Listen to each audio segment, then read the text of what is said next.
Are you ready to unlock your full potential and maximize your productivity? Look no further than Productivity Smart, the ultimate audio podcast hosted by renowned productivity expert Gerald J. Leonard. In every episode, Gerald shares captivating stories, invaluable tips, and cutting-edge strategies that will transform the way you approach productivity. Whether you're looking to reduce stress, overcome overwhelm, or simply get more done in less time, Productivity Smart has got you covered. But that's not all. You'll also gain inspiration from real-life success stories of individuals who have achieved greatness through productivity. Plus, you'll learn the latest tools, techniques, and habits that will help you achieve a new level of happiness and fulfillment in your personal and professional life. So why wait? Join us every week as we delve into the exciting world of productivity and help you unleash your full potential. Get ready to take your productivity to the next level with Productivity Smarts. As a productivity expert and host of the Productivity Smarts podcast, Gerald J. Leonard has been a proud supporter of Kiva since 2011. Kiva is a non-profit organization that helps entrepreneurs in third world countries access the capital they need to start or grow their businesses. By making a small loan through Kiva, you can help these entrepreneurs achieve their dreams, support their families, and contribute to their local economies. And with a repayment rate of over 96%, your loan can be relent to another entrepreneur once it's repaid, creating a ripple effect of positive change. So if you're looking for a meaningful way to make a difference in the world, consider making a loan through Kiva. With loans as small as $25, anyone can be a microlender and help change lives. Visit kiva.org to learn more and start lending today. Well, welcome everyone. Today we're speaking with Wendy Nash, a meditation coach at Kindly Cut the Crap. I love that title. That helps ambitious high-tech startup founders improve their productivity and decrease procrastination without increasing their workload to build a profitable business and not burn out. Wendy, welcome to the podcast. Thank you so much, Gerald. I just wanted to open up with two things. First up is to say thank you for inviting me on the show. You know, it's lovely to be here. You have a beautiful energy, actually. I do a few podcasts, and you definitely have this warm, comfortable, relaxed, inviting energy. So thank you very much for sort of for kind of allowing this to unfold. But I also wanted to say thank you to all the technical people who are part of this. We don't often recognize that without the technical people, none of this happens. You take out one of those technical things and the whole thing falls over. So whether that's the internet or the phone lines or the house we're in or the microphone, the computers, the screens, anything, you take out one part of that, Yes. none of it works. So thank you for the people who spend their time thinking about how things can come together well, and just little tiny nudges that just shift things into a slightly better way. So thank you very much for that. The other thing I like to do is to say that I'm calling from Gubbi Gubbi country, which is in Queensland. Okay. And the thing about, I don't know much about Aboriginal communities, and I don't want to appropriate in any way, but the little that I know is that they work entirely on the relationship. So what's your relationship to the past? What's your relationship to the present? What's your relationship to the future? How are you honoring your ancestors? How are you relating to the world around you? What responsibility do you have to, not only to yourself, but to the environment, to the people, the community you're with? And I just like that sense of long history. You know, they've been here for 60,000 years. And there are a couple of things that they seem to be really excellent at that I'm no good at. And that is storytelling. Yes. And how to use story to form connections and to provide a framework of where are we going, where have we come from, and then discerning, well, what do you want to take into the future? And here we are, and where are we going? And just looking at it from a holistic experience, but also the individual. You can't have, all other people and you can't have all yourself. So how are we relating to the whole system as a large, from small to large? So that's the other part that I like to Gotcha, start gotcha. with. No, that's excellent. I really appreciate that, and you're totally correct. I think the pandemic obviously initiated a lot of this, but it was already happening. But with the ability to be able to have these kind of conversations, see each other across the pond or even on the other side of the world. I know it's like 9 o'clock in the morning where you are. It's 6 p.m. where I'm at, and just to just to think about, we're able to have a conversation in real time and share our thoughts. And as you know, with neuroscience, it's like the brain waves doesn't matter if we're in the same room or if we're across the world. You've picked up on my energy. I'm picking up on your energy, and it's amazing just how that all works. It just blows me away how that all works. So speaking about how that all works, how did you get started in this field of meditation and the things that you're doing? I did look at some of your videos and see the folks that you're coaching and things like that. How did you get started, and what's made you successful in what you're doing? I started because basically I just wanted to figure out who I was. Mm, I realized that I kept kind of having the same, doing this, making the same mistake over and over and over. And I realized that the one common denominator in all my relationships is me. And gee, that's not a good look. Just saying. And I lived in the UK, I lived in France, I lived in Sweden, I lived here in Australia. And I just saw that people make the same mistakes over and over. yeah, And when you're a boss, I look at these people and they think they are right. And I'm going, but all your teams are really bitching. Have you not noticed how unpleasant it is? Why are you blaming the person? Why are you not taking responsibility for that? It's all part of this larger picture that we have a responsibility to other people for them to do well. yes, And when a person is very ambitious, there's this.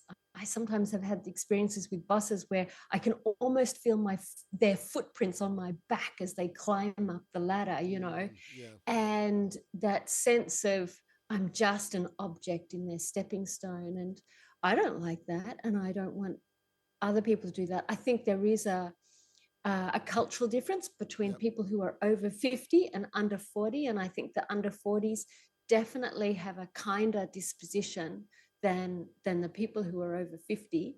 okay, Uh, that would be my experience, just working with younger adults yes. and reflecting on what I was like as a teenager and a young person. I was completely selfish and self-absorbed. I and think and we I all were. but I see that there's something softer and more thoughtful Yeah, in people who are under 40 that I don't see in the people who are over 50. Um, so that's where I came from. My life was a mess, and I thought, well, I don't want to cause harm anymore, actually. And I want to learn how to do it. And I just took up meditation, and I was just been doing it for 20 years now. And I've done a psychotherapy diploma. I've done a psychology degree. I've done one meditation teacher training. I'm just doing a second one with Jack Cornfield as it oh, okay, happens. okay, And yeah. So I'm just started that one. I finish up in 2 years, well, a bit less, 18 months now. And that's a great course. And the idea is that I want to work with people who are sitting at the top, because if you work with people who are at the top where the buck stops here, with startups, that is the business. yes, I am the business, and it's fast. It's aggressive. It's such a whirlwind. yep, But how do you listen to yourself in amongst all that when there's so much chaos and difficulty, and some people do underperform? And how do you navigate that? And then some colleagues are really difficult. How do you manage that? And then you still have to sort of meet the investors' demands and other people's demands, customer demands. There's a lot of demand. And so I thought, if I can take this skill that I have to unpack the mind, really work at a deep level so right, people can understand themselves, yep, rather than just doing the Pollyanna kind of just think positively, just change your mindset, but Right. really understand who you are. Yeah, That's um, it's a whole lot more than just being a positive thinker or just that whole area of just positive thinking. It's a small part of the bigger solution to some of the L's that the issues that we're facing, right? It's a small part. It's important to have a positive attitude and things like that, but there's so much more to it. Now, you talk a lot about meditation in the mind. What do you think, before we get into your story, what do you think is poorly understood about the concepts of meditation and mindfulness and things like that? What do you think is very poorly understood? the biggest misconception is that you can't do it unless you have a calm mind. So first up, of course, the reason why you do it is to have that byproduct of a calmer mind. Right. Second one is that um, when you're meditating, you should be happy and it should be pleasant and it should be enjoyable. And you meditate, so you know it is frequently unpleasant, it's hard graft on the body. I've done really long retreats, Zen retreat. I did it. One of my first retreats, I think, was a Zen retreat. And I got that whack on the body. And you think, how can that be pleasant?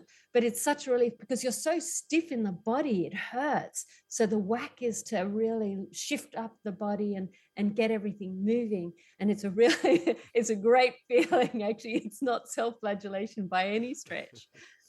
Um, but it's often uncomfortable, and it is uncomfortable. But I often think, you know, uh, with drugs and alcohol, and what it gives today, it takes tomorrow.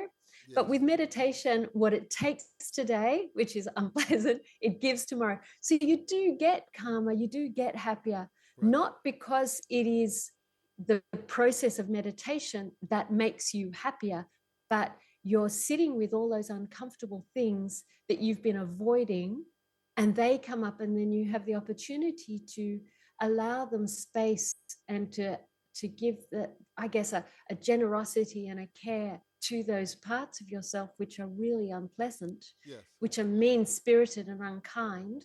And you just go, wow, I can hold that space. And what I notice now is I can hold the space for other people simply because I've allowed myself to be, I hold my own shame and things. I was at a weekend startup thing, and there was a guy there. He was one of the mentors, and he did this whole tough, generous thing. And I just went, you're really horrible. And I could feel my body get really affected and my mind get really affected, and I just sort of wanted to thump him. And then I thought, okay, well, let's just, what is going on here? What is going on here? And somehow that question allowed it to come forward. So it was no longer in here. How can I use the body and mind to inform me about him? Right. And there's something there, I think meditation gives. What is it about? It stops being about me or about them and about this. My body, mind is holding the space to see and hear the other person better. Right. Right. I did a certification in conversational intelligence with Judith Glazer based on her book, Uh-huh. Conversational Intelligence. And it was about a 2 year program. And a little bit after that, Judith had been struggling with pancreatic cancer, and she passed away. I actually went to New York to her funeral, met her family because of just the work that she had done and some things I was going through myself and how it impacted me. But one of the things that I learned was kind of reminded me as you were talking was that our bodies and our non-conscious mind knows who we're talking to and the reaction and their force of who they are within 0.07 seconds of meeting that person, whether it's physically meeting them in a co-located place or like we are on, recording this through Zoom, and you're in Australia and I'm in the United States. Within 0.07 seconds of the conversation starting, you could feel my intent and I could feel your intent, and our non-conscious minds picks up on all of that within that period of time. And so it's kind of like what you're saying is your body, or when you meet someone, if you're able to listen right? You're Mm, able to listen to your intuition, to yourself. Your body tells you this is good or this is bad. This is going to go south or this is going to go north. They're here to help or they're here to harm. You just have to be able to put yourself in a place to listen, and that does require being quiet and having those quiet mm. moments. So tell me your story. How did you get started? I mean, I know you shared a little bit of that, but is there anything in your story that's like a significant turning point where things weren't going well, and then it was something happened, and you discovered meditation, and you begin to see the value? Yeah, I was a full crash and burn everywhere as far as the eye could see. And a good friend of mine said, "You need to take up meditation." My marriage had fallen over, another job had fallen over. I just had bad relationships with my family and all sorts. So yeah, it was friends, and yeah, it was all a calamity. And at the end of the day, the buck stops here. And there was something about getting to a point where everything was such a huge mess. I couldn't say it's them who's the problem. Right. So that's what it was. And the way I got into startups is actually a friend of mine is a startup founder, and he just said, "I'm burning out and I need some help." And then I contacted a couple of other people, and they said, "Yep." And then it just grew from there. Oh wow.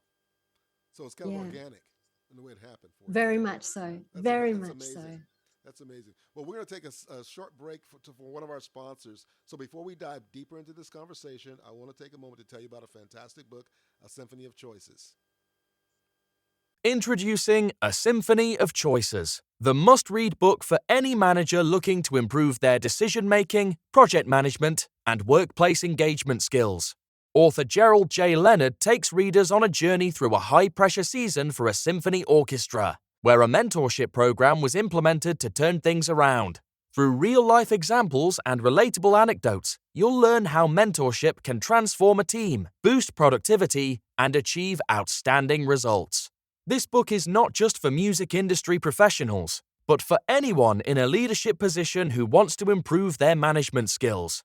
With practical tips and actionable advice, you'll discover how to make sound decisions in high-pressure situations, motivate your team to achieve their best work, manage complex projects with ease, foster a culture of collaboration and teamwork, and much more. A Symphony of Choices is a timely resource full of practical tools and real examples that will help you build the knowledge and skills to thrive in a project-driven world. Antonio Nieto Rodriguez. A Symphony of Choices is a book that will inspire and empower you to become a better leader. Whether you're a seasoned executive or just starting out in your career, this book is an invaluable resource for anyone looking to improve their management skills and achieve success in the workplace. Order your copy today and join the thousands of managers who have already benefited from the mentorship lessons presented in A Symphony of Choices. Welcome back. So that's an amazing story. It really is an amazing story. And I think a lot of us go through, and sometimes we have to go through something or things to kind of fall apart for us to go, okay, what am I doing? Why am I doing this? What's going on? And then you start digging deep inside, and you find out who you are, and it's been there all along. And I think that's the other thing that I thought was really interesting is that who you are and who you are now has always been there, and you were just too noisy to hear it and to see it, right? Yeah, so I had quite a complicated early life. My sister died and my father died, and I was Mm, having some school problems, and there was a whole lot of stuff going on, and it was a pretty isolated, lonely place. And I did have that curiosity to go, I don't have to be, I'm part of a larger thing. There's something what I'm creating, and I couldn't figure out, I couldn't name it, I didn't have the capacity. We've got a program here at the moment. It's just finished. It's part of the Alone franchises. okay. So this is a television series, Yes. and there's 10 people who start, and they have to be out in the wilderness in some remote area. And they've just done the Australian one on the west coast of Tasmania, which is an island south of Okay. us. And it was very interesting. I looked at that, and there were the two final people. One was a woman, and she was very spiritual, and she would just every time she had a pain, she was lonely, or she talked about her daughter dying, and she just she had that pain, and she just walked into it, and she just let herself fully be there. And I thought, I want to be like her. Yeah. And then and she, in the end, spoiler alert, she won, which was very nice. And she was very, very engaged and full, and she radiated, she glowed. Yes. She was amazing. And she never took anything for granted. She said, the lake has given me 6 fish. And one moment, it was the middle of the night, and she went to the loo to it was, she needed to pee, and a wallaby came along, and so she clubbed it. And she was just so respectful about the way that she did it. And she had this, we are all here, yes, I killed you, but you're so beautiful, and thank you, and I love you. And she was just absolutely adorable. And then this other guy, he was conquering, and he was technically extremely adept. I mean, he made a canoe out of, I don't know what, sticks and who knows what, extremely skilled. Yeah. But he had this domination, control. I'm going to fight it. I'm going to win. And he wasn't doing it. He was doing it because he wanted to make a point. Yep. He wasn't doing it as a generosity or an act. And I think, and when I was looking at it, I thought, some people never get it. Some people never, I've always been wondered why, I've taken this journey in my life, Yep. but nobody else in my family has. And it's, the same members of our family died, but I'm the only one who has this deep introspection and curiosity. And now that I'm, not 25 anymore, I see the huge implications of having done that journey. I'm heaps happier than everybody else in my family. Yeah. And there's still one of them still angry, one of them still crashing all her relationships, and one of them's, just drifting on in life, slightly estranged from his children. So there is something about recognizing not everybody has the capacity to inquire within. Yeah. And that's taken me a long, long time Yeah. to realize that some people, it's not their thing at all. Yeah. Yeah. I think for myself, as I relate to what you're saying, I would call it, you make a decision to get better or bitter. And if you don't make a decision Yeah. to get better, which requires introspection and going, you have to make a decision to get better after you've gone through a lot, means you got to do a lot of inner work. You have to sit quietly with yourself. You got to, you got to look in the mirror and go, I screwed that up, or I didn't do that right, or okay, I see where that went wrong there, and take responsibility for it. And it's kind of like what you're saying with the woman who won the program. And it kind of reminds me of the Sedona method or some other type of methods where the idea of when you're dealing with those kind of painful thoughts and experiences, the, the the human response is to cover them up, and whether drugs, alcohol, or whatever some addiction. But in reality, the only way we can get past them is to embrace them, is to accept it, to feel the pain, to look at it, to just embrace it and let it. It's there to teach you something, right? It's Yeah. basically being brought into your life to that if you sit quietly in it, you'll hear, okay, well, this is what this means. This is where this was going. This is why this happened, and you will gain something from it to the point where now you can move on. Otherwise, if you don't face it, you're always going to continually face it again down the road. So what I've started to look at is, we all have, it's quite cold in the mornings here. So it's, I don't know, we're metric. So it's sort of 8 degrees in the morning, Oh, which wow. is, Okay. I don't know what that is in imperial.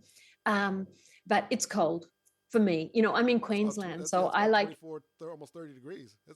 Okay. Yes. No, 32 is 0. So it must be about 40 or Okay, 45 okay, or 40, 40. something. Yeah, it's still cold though. Yeah, that's still pretty Yeah, it's cold. cold. It's a fresh morning. Yeah.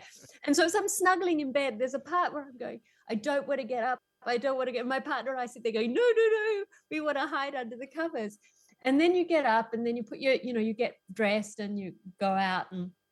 But there is that initial kind of resistance Yeah, of, and actually that resistance arises in lots of different aspects. So with meditation, owning yourself, and it's recognizing that it's just resistance and noticing it. And as a friend of mine said when I was a young woman, I said, I get so tired the minute I think about emptying the dishwasher. And she said, don't think about it, just do it. And I thought, okay. And so I've sort of always done that. Just do it. just Don't do it. think about, Yeah, just do it, And that was actually one of the best pieces of advice I got as a young woman, because you just don't think about it, because if you think about it, you can put in 25 million reasons as to why you shouldn't do it. But if you exactly. just do it, just go with your flow, with your, if you listen and you engage with where you are in that space, you can just allow yourself to move forward into it Yes, without it being a battle. got it, got it. So now, if you're sitting here a year from now, with everything that you're learning and all of the work you're doing with Jack Canfield, and obviously you're a lifelong learner, and you've kind of been bitten by the bug of growth and development. Um, what do you think that's going to look like for you if you a year from now? I don't know. I will find out in a year's time. We'll have a conversation in a year's time, and then I'll know. I Okay. cannot Is there possibly is know there anything because is there anything you think you'll be celebrating or looking back going, man, I'm so glad I finished that, or I'm still in the process of learning that, or things like that? so many things. There are. I'd like to be a bit better at gardening. I'd like to be. Yeah, personally, I have some things that I'm working through. We all have those little. Yep. Nothing. It's never resolves. Yeah. What's that saying? Better not to start with the self inquiry. Better not to start. Once started, better to keep going until the end. There is no end. so, Yeah, so that's I think, exactly true. yeah, I think what I would hope for is to become more curious, Yes. more joyous, um, less, less. What do I want to say? Just more me, more me. Okay. In not arrogant, but just Yeah. not hemmed in so Right. much. Yeah. Embracing who you are. Yeah, something there, but without being self-congratulatory about it. Gotcha. Gotcha. I totally Yeah, get it. Yep. Yep. That makes yeah. sense. So let me ask you about an aha moment in your life.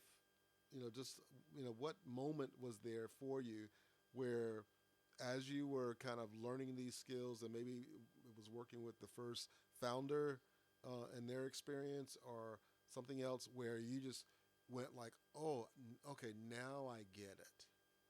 What was that? What was that moment for you? Now I get it. Or the big aha Oh, moment? I don't think it's always like it's every day. I mean, that sounds so cheesy and corny or something, but I I think I tell you what, I was actually seeing a psychotherapist. So this was at the beginning of my journey. Yep. And I had this deep sense of shame about all the harm that I had done to other people. Yep. And I just, it was actually completely awful, because I went home and I was so deeply suicidal. It's very common. Mm-hmm. I was just so deeply suicidal. I had to sit on my hands to make sure that I didn't do anything. Yep. So there's something about getting to this point where your heart breaks and you realize you've been performing your life rather than living your life. Mm. And so in that moment, I just I stopped trying to be what I thought everybody else wanted me to be, Right. and I started just being me. Yeah. Yeah. That makes a lot of sense. That makes a lot of Yeah. sense. Thank you for sharing that. A lot of times, those kind of Yes. moments, there can be like an aha introspective, or it can be like, wow, this was a deep moment of something that I learned about myself that really helped me move forward. And like you said, it's a moment where you were able to start being yourself and not have to worry about what other people are thinking. So now, before we deep dive a little bit deeper into this, and if you want to take your productivity to the next level and achieve even greater success, check out our sponsor, Growth Strategies. Are you looking for a way to take your business or career to the next level? Look no further than the Growth Strategies Coaching and Mastermind program from the Productivity Intelligence Institute.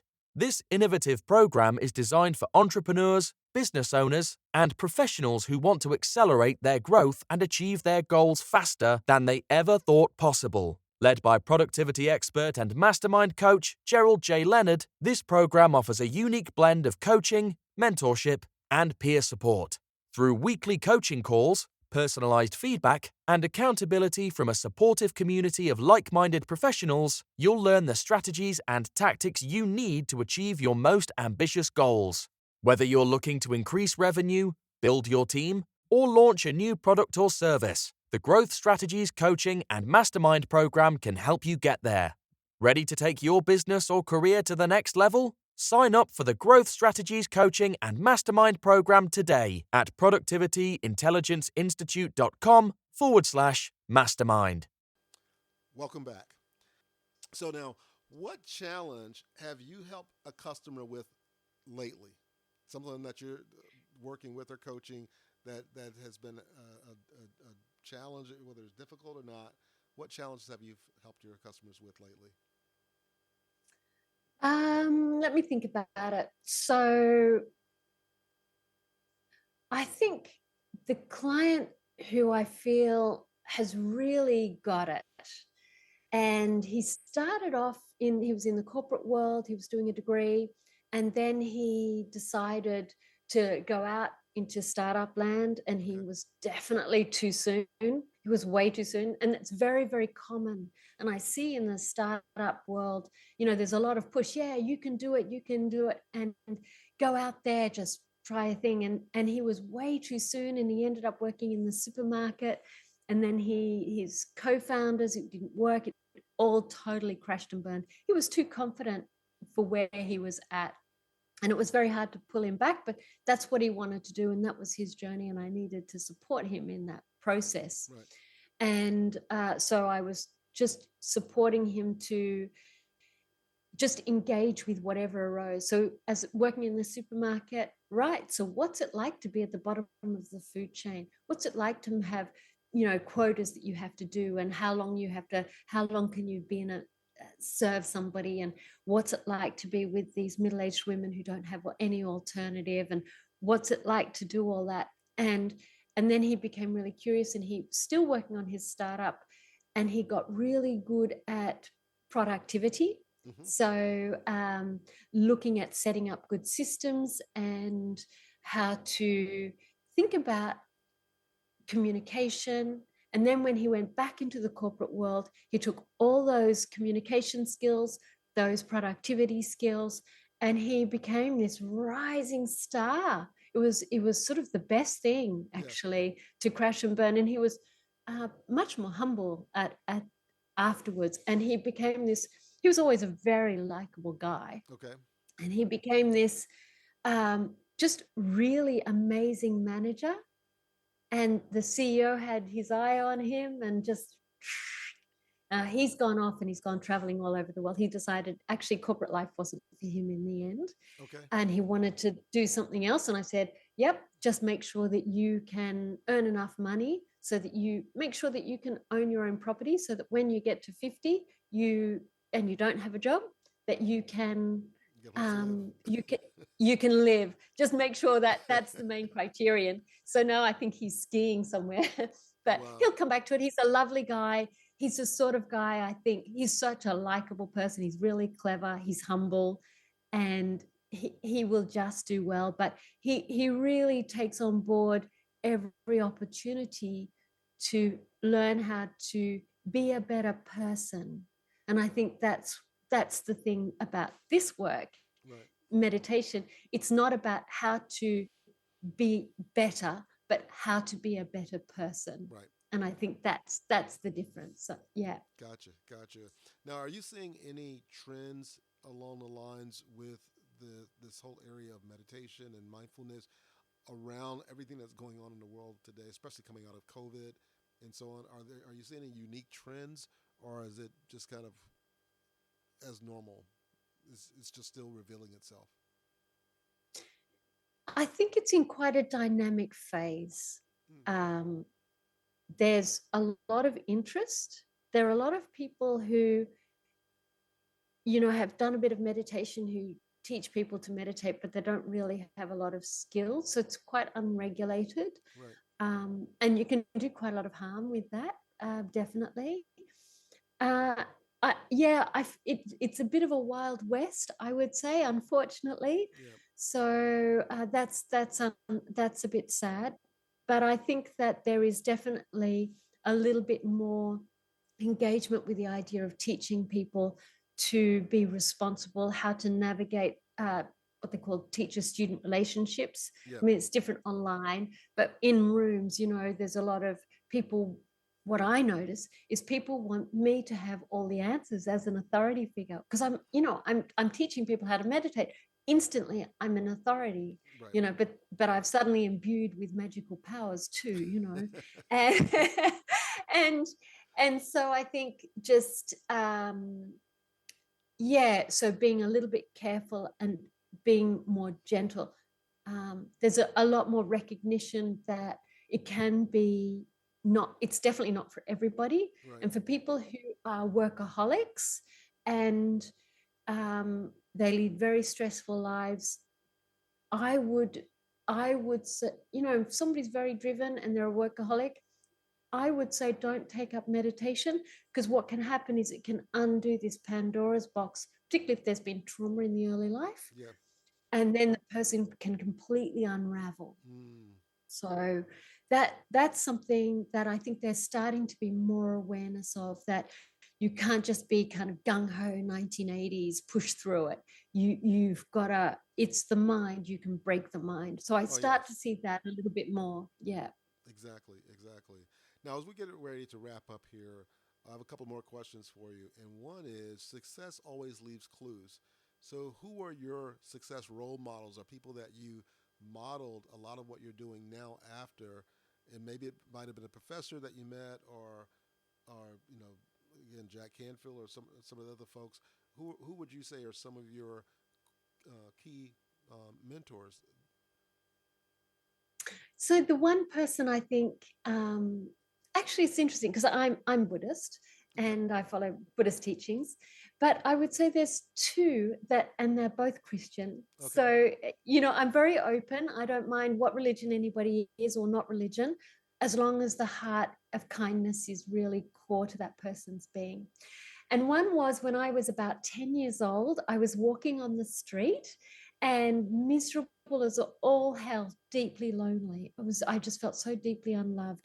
And I saw on the side, because it was the 70s, I saw on the side of the church, Jesus loves everyone. And I thought, Jesus is one person. He loves everyone. I never want anybody to go through what I've gone through. I'm going to find a way to love everyone. So even even though it was somebody who wrote that symbolism and of Jesus really touched me at 10, so, or 11, or however old Right. I was in primary school.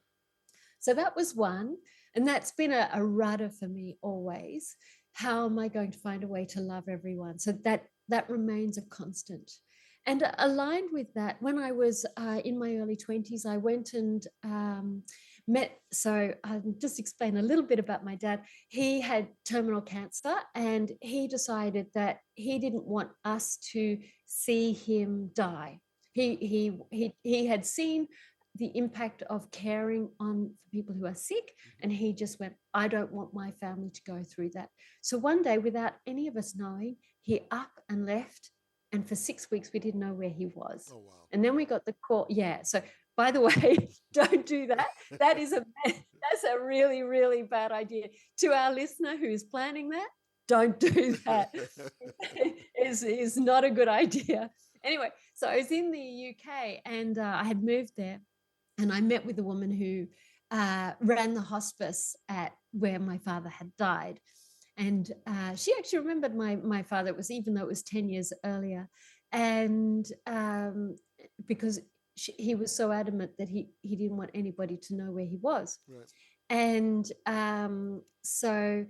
but there was something in the way that she saw me. So I was an attractive young woman, and I was used to being objectified. You know, what did I look like? How did I appear? And she saw through that, and she saw just somebody in immense pain. And there's something about when somebody sees the inner soul and sees the wounding and the sort of whole person, Right. and their pain, and can meet in that space, Right. that changed my idea of what was possible about speaking, about seeing a person. We didn't have to stick with the skin and bone. We could see just straight through all that and into the heart of the person. And that definitely. Wow, that's pretty amazing. That's pretty amazing. Well, Wendy, where can people learn more about you, and you know, whether you have books or just audios, or learn, maybe book a coaching session with you to kind of talk out and get a roadmap for things that you can help them with. Where can they find you?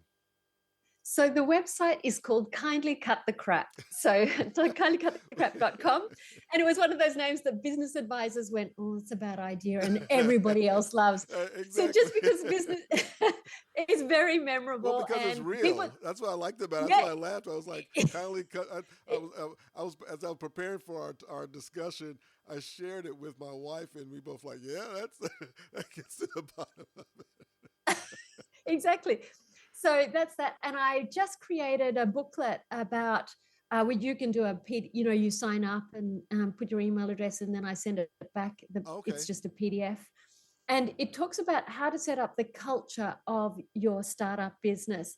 And it covers a whole lot of things like making sure you have a really diverse team, not only race and gender, Right. but also class and background. And I've seen that in real life in projects where people come very, very opposing positions from completely different backgrounds. So one maybe be in community advocacy, and the other one is in a car advocacy, car, and just wants to be a business guy getting faster, and to meet together on how road traffic lights and things like that. And to see it actually makes it super dynamic and so much stronger. I thought that was fantastic.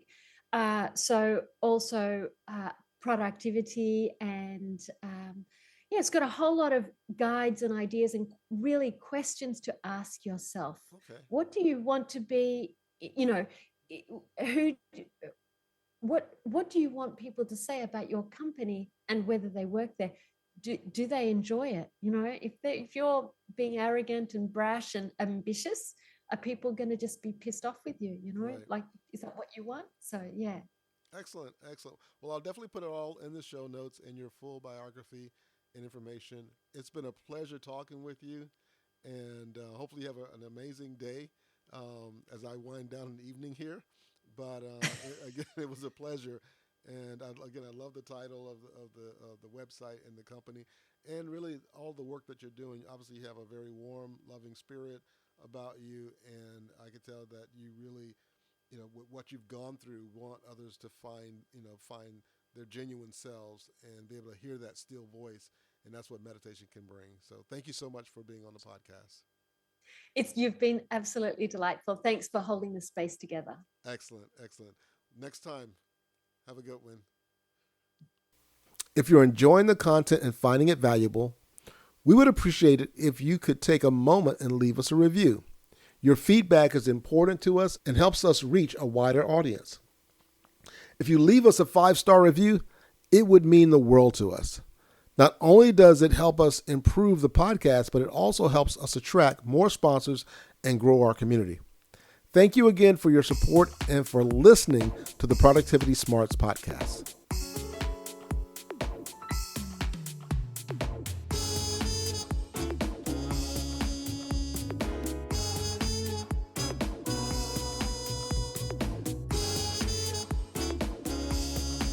Thank you for tuning in to Productivity Smarts, where we help you achieve your goals and live your best life. We hope you've gained valuable insights and actionable strategies to boost your productivity and increase your happiness and fulfillment. Remember to apply what you've learned and keep striving towards your goals. And if you haven't already, be sure to subscribe to our podcast for more inspiring episodes and expert advice from our host, Gerald J. Leonard. Until next time, keep pushing forward and unleashing your productivity smarts.